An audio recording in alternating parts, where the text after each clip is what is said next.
पहले बच्चों, let's read the question. The question says direction. Each question consists of two statements, assertion and reason. Choose any one of the following four responses. Assertion: in karate, a brick can be broken with a bare hand by applying the force swiftly. Reason: in this process, the impulse is sharp.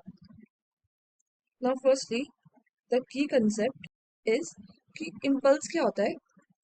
It is basically the change in momentum which is represented by m delta v. Here delta v represents the change in velocity. हम mathematically impulse को which is represented by j is represented by f delta t.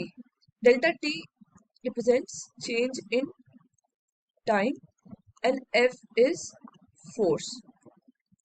So now impulse में it was f delta t, यानी कि अगर delta t कम होगा तो force ज्यादा होगा, बिकॉज हमें j को कांस्टेंट रखना है बट पावरफुल भी रखना है.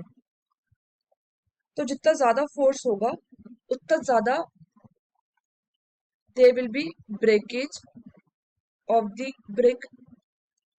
सो अगर हम फोर्स को स्विफ्टली यूज करें ताकि फोर्स ज्यादा भी हो, इतना कि वो बेयर हैंड से भी टूट जाए, के लिए हमें टाइम कम करना होगा.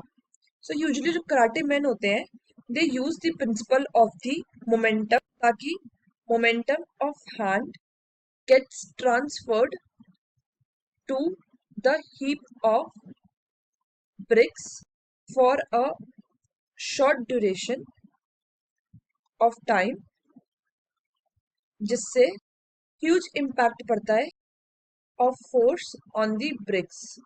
और इस वजह से कराटे मेंस बेयर हैंड से भी तोड़ सकते हैं ब्रिक्स को. So this all has been done due to impulse. Impulse sharp था, इस वजह से फोर्स ज्यादा हुआ on short duration of time. Hence, assertion and reason both are correct and is the correct explanation. And so A is the final answer. Hope you understood it well. Best of luck.